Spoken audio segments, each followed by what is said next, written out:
In this video, we'll be looking into weighing the tangibles and intangibles of Singapore's modern heritage. Since independence, Singapore's physical built environment has been in a constant state of development. Due to land scarcity and Singapore's fervent pursuit in economic development, tangibles of heritage buildings often outweigh intangibles. As a result, we have witnessed many key heritage buildings demolished.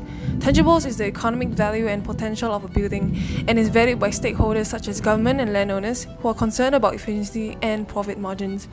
Intangibles is the memories and emotions the building evokes that contributes to a sense of belonging and identity and is valued by building users and community.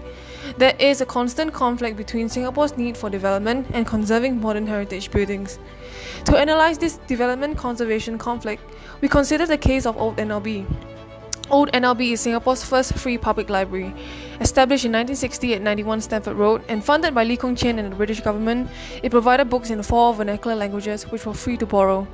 The Old NLB adopted a colonial architectural style featuring red brick epoch of British architecture. Here, it promoted reading in 4 vernacular languages and was a place to source and obtain educational materials. It also facilitated a variety of activities such as storytelling for children and talks for teenagers, a leisure space for elderly to pass time reading, and a study space for students in adjacent schools like MGS and RI. The Old NLB is a significant heritage building. Firstly, it facilitated education for the masses and was an icon of public inclusivity. It was also the first Singapore library to promote vernacular languages, requested by Lee Kong Chian upon donating half of the building funds. It was a prominent icon of public inclusivity that provided free education for all Singaporeans from different racial and social backgrounds. Next, Old NLB reflects Singapore's early independent years and struggle and is a national icon. Erected in 1953, the Old NLB witnessed Singapore's socio-political development from a crown colony to an independent nation, poverty to affluence, and increasing literacy during the 1960s. News of Old NLB's demolishment sparked national dissent. SMU held a public symposium to gather public feedback and seek alternative proposals to prevent demolishment of the Old NLB. Despite public protests and efforts in bid to conserve Old NLB, Minister of National Development Mawar Tan announced demolition of Old NLB in 2000, and it officially closed in 2004.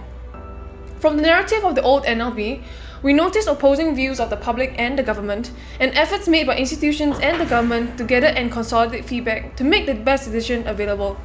The final decision was surprising, for strong public opposition failed to make an impact.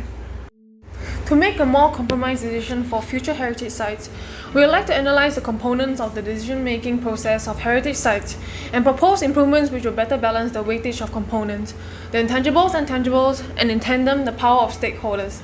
Tangibles are valued by developers and the government. Developers are mainly concerned with financial profits of a development and tend to neglect intangible heritage value of building. An example is Paul's Hill School. Formerly Singapore's tallest primary school, it provided subsidized education to underprivileged children of Outram District. It closed in 2001 and refurbished into a business boutique hotel. What remains of the school today is the exterior structural facade, which has little heritage remnants to evoke the past fond memories of ex-students and teachers. Government is concerned with land use and economic derivatives of the site, taking into consideration the land use relevance to complement neighbouring developments to maximize the externalities from proximity of distance. Intangibles of a building are valued by the users and community. Old NLB was a public space used by Singaporeans from all walks of life and contained many fond personal and shared memories. Buildings contain locality value and support centralized activities. The Old NLB supplied educational reference materials and study space for students from neighbouring educational institutions. Similarly, Paul's Hill School supported the education of less privileged children from neighbouring residential estates. Both heritage buildings served as a space of value to the local community and formed part of the precious genius loci of the neighbourhood. Also, buildings leave site sentiments. Comparing Old NLB to New NLB in Victoria Street, despite the buildings having similar utility and same collection of reference materials, there's little to no heritage value retained in the New NLB. It is the originality of the location that evokes the memories and not the image. In cases like Old NLB, tangibles will weigh more than the intangibles. For developers and the government wield more power than the general public. So how then can we enhance the intangibles? One solution is to revise and consolidate a common guideline for the valuation of heritage sites. Heritage buildings are valued using replacement cost method. This method is subjective due to the nature of estimating construction costs. We propose an alternative model to approach heritage sites and convince both the owners and government to consider the intangible heritage of the building. This proposed method is relatively subjective, as it is hard to place a value on the size of users and style of architecture, but is a step in the right direction.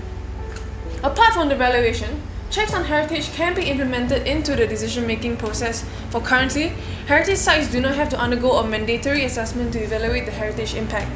Government can implement a mandatory heritage assessment for heritage buildings to inform stakeholders about the consequential loss of heritage if the building were redeveloped or demolished.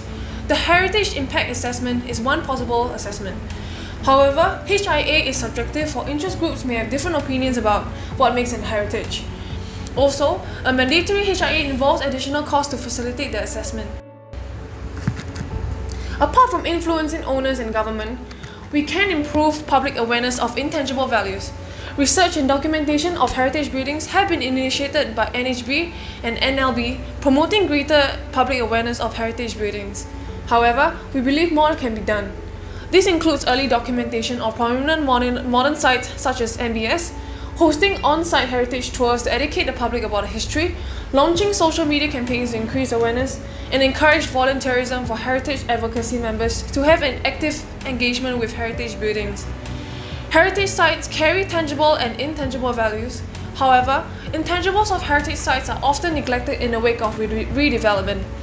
We believe more can be done to increase awareness of important stakeholders to prevent irreversible loss of our heritage via heritage valuation, implementation of a mandatory HIA, and mass education.